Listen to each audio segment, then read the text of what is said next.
Hey everyone, I'm Robbie Cornthwaite. I'm Daniel Mullen. I'm Angelo Costanzo. I'm Marco Flores. I'm Marcelo Garuska. I'm Ian Fife. This is Casio, and you're watching. And you're watching. And you're watching. And you're watching. And you're watching. And you are watching Purebred Reds, Adelaide United Fan TV.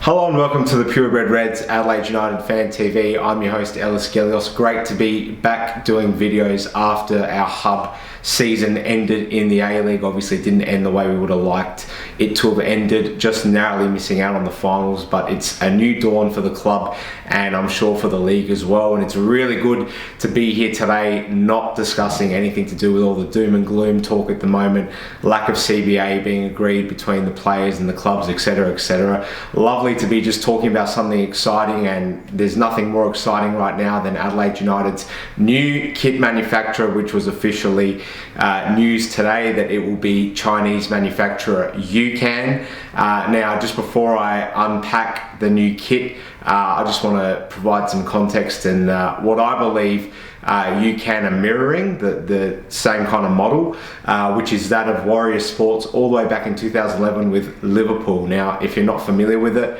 and if you're not a Liverpool fan, you're probably not that familiar with it or don't recall it that well. Basically what happened back in 2011 was that Liverpool ended a long-running deal with Adidas, obviously the very prestigious Adidas, highly sought-after manufacturer that is prominent in manufacturing football kits and always has been, and they decided to go down the stream of doing something really new and unique, and they partnered with a very unknown brand called Warrior Sports. Now, Warrior were an offshoot of New Balance, who are the parent company, but when Warrior Sports came in back in 2011 to the football market, they wanted to basically broaden the company's footprint in America and really become a sort of highly sought after, one day in the future, a highly sought after kit manufacturer in the top end of football business. And so they started off with Liverpool. They were the first club,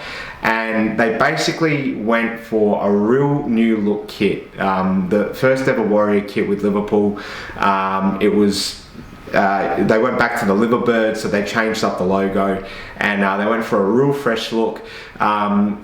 Initially probably didn't strike everyone as being the greatest looking kit, but there were foundations laid there for Warrior Sports to put their own little spin on what Liverpool were doing, and eventually it paid off for them, because the parent company of Warrior Sports, who are New Balance, were able to leverage Warrior Sports as a prominent football manufacturer who now produce the kits for Celtic, FC Porto, Athletic Bilbao / Sevilla, one of those two, and various other teams around the world. So that really paid off, and I feel as though with UCAN and Adelaide United, it's a similar kind of thing. UCAN, by all accounts, coming into the South Australian market, they want to become a powerhouse here in South Australia, so obviously it makes sense to start off having a portfolio with the biggest club in South Australia and the only A-League representative, which is obviously our team, Adelaide United. So we leave Macron and we go to UCAN. Let's unpack the kit. Come along.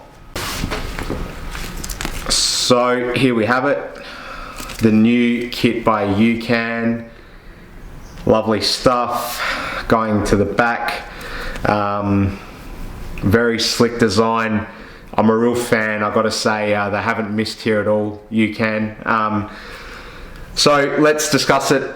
Same major sponsor as the last Macron kit in Flinders University. They've kept the continuity by having the piping strike at the back there and the year of our foundation, which is a nice little touch as well. The main point of difference, which is not obvious, obviously the obvious one we'll get to, which is the fact that they haven't gone for an all red look, but the main point of difference is the logo here now is not sort of sewn in the way it was with Macron. It's now more of a stuck-on type logo, which I actually prefer. We haven't had one like this since the 2011-12 Araya home kit, which was also coincidentally the last time that we didn't have an all-red kit.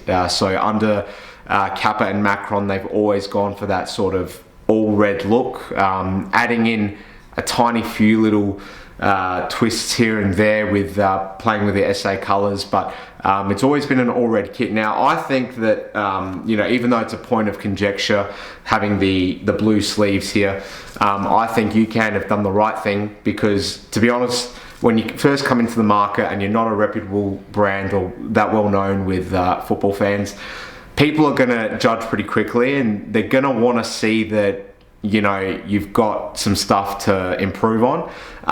So it was really important that UCAN went with their own look and really tried to mix it up a bit. I think it's important they've done that, so they've gone with the blue sleeves here just to take it away from that all red. And then interestingly, they've gone for a multi-layered red pattern color as the front look here, which so obviously they're mixing in a palette of dark red and light red, which I think they've pulled off very, very nicely.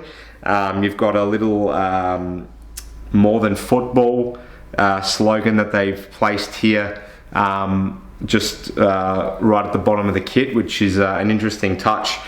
We've kept the McDonald's, which the club obviously announced just recently, here as well on the sleeve, and obviously you've got the UCAN logo there, and you've got Starfish as the behind shirt sponsor, continuing on from last season. Now, and obviously we should mention there's no Hyundai where the A-League logo is because of a naming rights fiasco that's going on. One of many problems, unfortunately, engulfing Australian football as it stands at the moment. But let's keep focused on the kit. It's a beautiful job by UCAN. Really is almost paying homage to that first ever kit that we had back in the 2003 NSL season with the collar here, which I think is a significant little touch. But look, this is an absolute banger of a kit. I think a lot of good things to expect from UCAN now after they've set the bar really, really high. Obviously, we don't know what the away looks like, but by all accounts, expect big things, and especially with the offshoot apparel as well. So your jackets and all your other stuff too. Apparently, it's all very much to the club's liking, and they've got a bit more of a free roaming license with how they distribute it all, which is very important. And what's also very important is that UCAN are lowering the prices of their kits from what Macron was. A Macron kit at cost value when they first were released, all throughout the four that we had, were around 120, 130 bucks, and Kappa was similar to that. So this UCAN kit only cost $99, which is absolutely brilliant buy indeed. Really, really happy with it. We're going to try it on. So here we are, the new home kit. Absolutely brilliant look, really, really happy with it. So if you want to buy it, make sure you get into the store as quickly as possible, because they are selling like hotcakes at the moment. I was just in the store today and I was told that they may sell out as of today, but nevertheless, make sure you get in quick and get your UCAN kit as quickly as possible. New Adelaide United kits, absolutely brilliant work. Now all we have to do is look forward to the season hopefully starting and a start date. So yeah, we'll see you guys soon. I'll just show you the back as well. So yeah, it's a brilliant kit. Most importantly as well, it breathes a lot nicer than Macron did, especially playing in a summer season, wearing those red Macron kits, and there's one up here for instance, and a couple more back there. Yeah, sitting in the stands at Highmarsh, unshaded, certainly got to you, certainly on a, you know, really, really warm 34, 35 degree day. Kind of brought a few sweats on here and there. Don't think we're going to have that issue at all with UCAN. This is beautiful material here. Breathes real nicely, so it'll hopefully help the players on the pitch as well. But yeah, UCAN, they've really set the bar high with their first kit for Adelaide United, hopefully the first of many. A prosperous partnership in the works, so well done to the club, well done to UCAN giving the South Australian market a chance, and plenty more to look forward to at this point. So thanks for tuning in, guys, and make sure you like and share all our content, and we'll be back real soon with another video. Thanks a lot. Cheers.